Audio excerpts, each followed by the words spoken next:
Assalamualaikum warahmatullahi wabarakatuh. Nama saya Ibnu Farizi.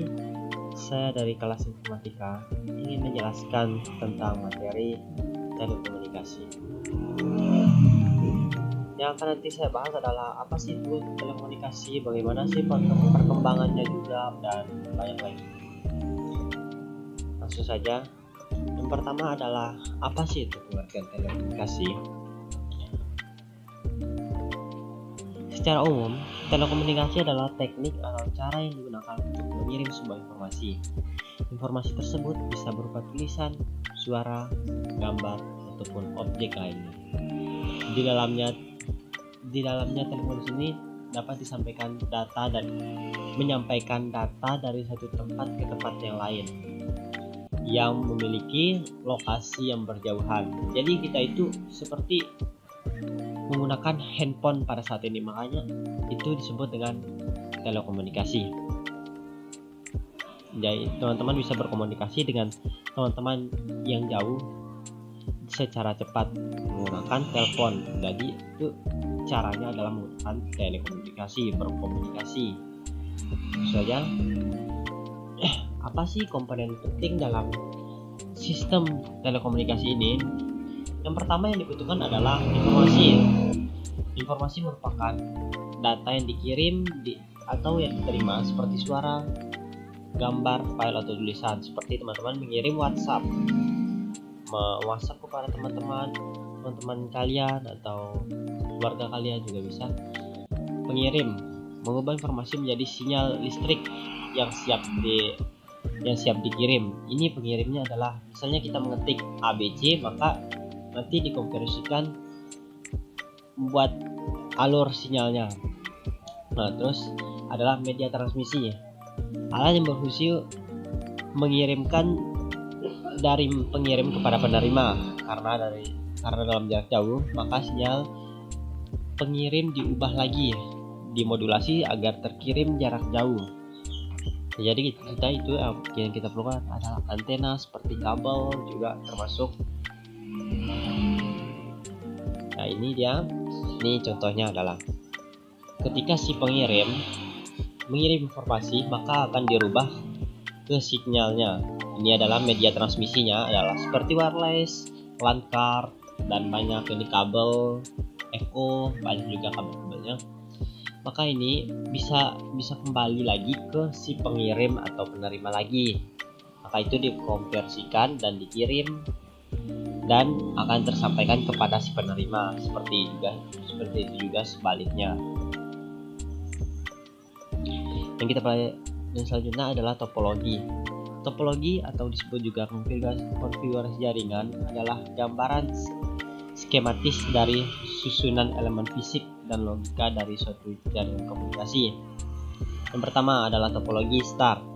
Topologi jenis ini adalah yang paling umum, yaitu setiap perangkat dijadikan terhubung ke perangkat pusat yang disebut hub. Jika suatu perangkat ingin mengirim data ke perangkat lain, perangkat tersebut harus terlebih dahulu mengirim data ke hub, dan kemudian hub yang akan mengirimkan data ke tujuan yang akan dikirim oleh si pengirim. Seperti ini adalah topologi untuk star. Yang ini dia topologi untuk star. Ini adalah komputer yang ini hub. Jadi kita akan mengirim, anggap ini adalah si pengirim. Jadi pengirim akan mengirimkan ke hub, baru hub akan mengirimkan si penerima. Misalkan ini adalah penerimanya. Kita lanjut.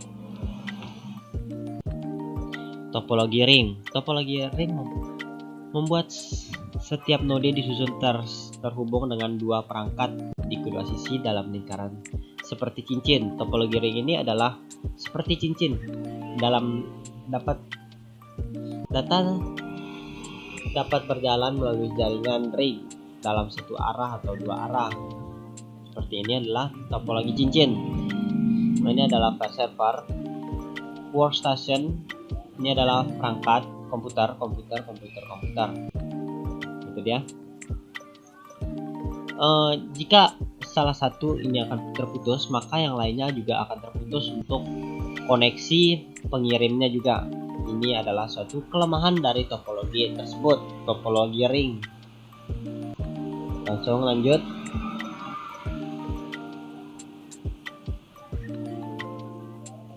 Kita beralih ke topologi tree atau topologi pohon.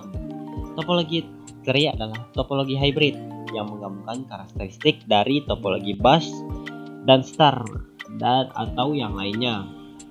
Topologi ini adalah menggunakan banyak seperti ini, menggunakan banyak hub.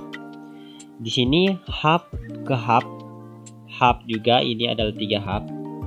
Maka si komputer dari hub yang pertama, ini hub yang kedua, ini hub ketiga. Komputer dari hub pertama bisa mengirimkan ke komputer hub yang kedua juga. Makanya seperti itu.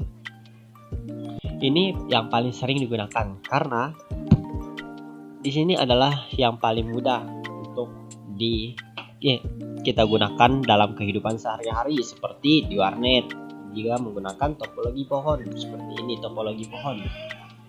Kita lanjut ke evolusi jaringan komunikasi dari G1 sampai G5.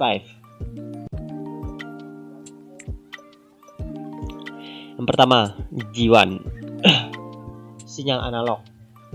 Pada tahun 1979, sinyal ini menggunakan sinyal AMPVS dan TACS. Di sini hanya menggunakan voice only atau berbicara saja. Speednya adalah 2 sampai 3 kb. 2,4 kbps. Kita lanjut untuk ke 2G. Pada tahun 1991, jaringan ini menggunakan GSM, GPRS, 8G, dan CDMA. Di sini sudah bisa menggunakan SMS dan MMS, termasuk juga telepon seperti voice only.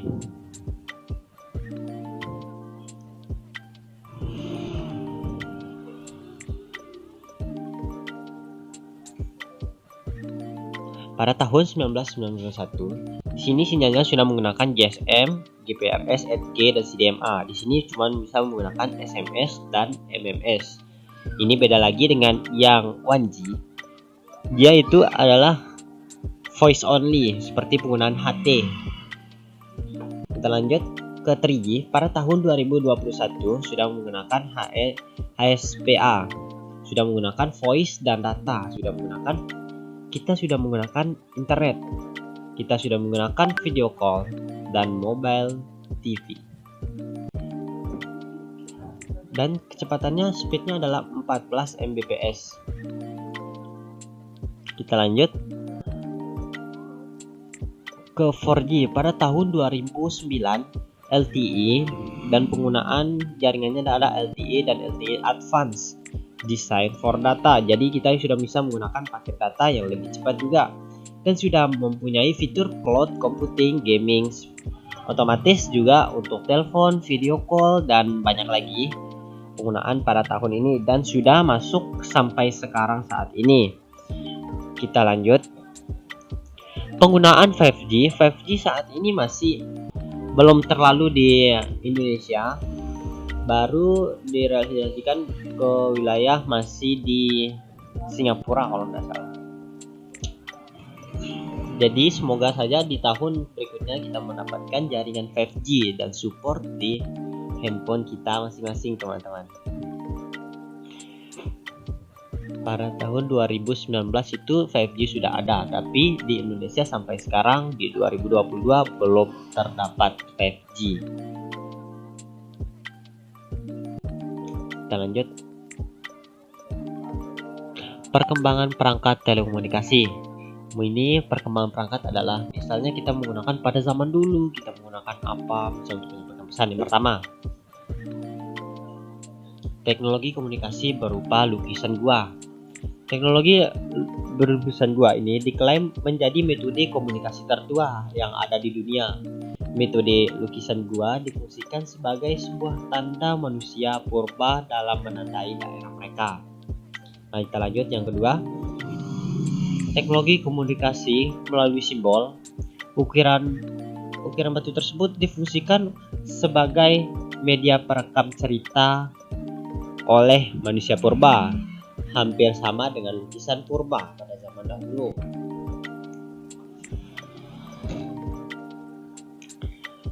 Yang ketiga, teknologi komunikasi menggunakan tanda asap. Teknologi dikenal sebagai tanda sinyal yang difungsikan untuk mengirim pesan atau informasi. Seperti teman-teman yang pernah ikut pramuka mungkin sudah pernah lihat tanda-tanda asap seperti itu. Penggunaan tanda asap itu adalah juga termasuk dalam cara berkomunikasi. Kita lanjut, teknologi komunikasi penggunaan merpati. Orang-orang yang menggunakan merpati sebagai pengirim pesan mereka biasanya akan meletakkan suatu huruf yang berukuran kecil di leher merpati tersebut dengan harapan bahwa merpati itu akan sampai ke penerima. Jadi seperti zaman dahulu, seperti zaman-zaman kerajaan juga menggunakan merpati pos. Yang kelima, teknologi komunikasi sistem pos. Sistem pos membuat semua orang yang ingin mengirimkan pesan harus mengirimkan ke orang lain dan akan dikirimkan ke penerima lewat layanan pos. Seperti saat ini juga masih menggunakan sistem pos. Teknologi komunikasi menggunakan koran. Teknologi sendiri ini adalah merupakan sebuah surat kabar berisi koran tentang penyampaian sebuah berita yang disampaikan secara tertulis. Teman-teman bisa tahu kan? Yang ketujuh, teknologi komunikasi menggunakan radio. Radio sendiri merupakan sebuah teknologi komunikasi yang dapat menghasilkan suara dan memberikan berita serta hiburan untuk masyarakat. Dulu, sebelum adanya TV, orang-orang dulu cuma mendengarkan radio ketika menonton bola. Jadi, orang-orang tidak akan bisa melihat gambar. Yang ke-8, teknologi menggunakan telegraf. Telegraf adalah alat komunikasi listrik pertama yang dapat mengirim pesan berupa teks, seperti pesan telegram pada zaman untuk sekarang. Tapi telegram pada zaman itu saya sudah tidak pernah lihat. Teknologi komunikasi menggunakan telepon. Alat komunikasi ini memberikan akses untuk penggunanya dalam mengirim suara dan akan diubah menjadi sebuah sinyal. Sinyal tersebut kemudian akan disalurkan menggunakan kabel dan disampaikan kepada si penerima. Seperti kita menggunakan tadi seperti topologi atau enggak seperti komponen tadi, komponen yang penting. Jadi kita sebagai pengirim akan mengirimkan pesan kepada si penerima melalui telepon. Teknologi komunikasi menggunakan televisi. Televisi bentuk menjadi teknologi yang bersifat tidak langsung untuk para penonton. Jadi teknologi komunikasi menggunakan televisi ini akan memberikan kita informasi secara tidak langsung. Seperti kita nonton berita, maka kita akan mendapatkan informasinya. Teknologi menggunakan komputer sama halnya dengan teknologi menggunakan telepon.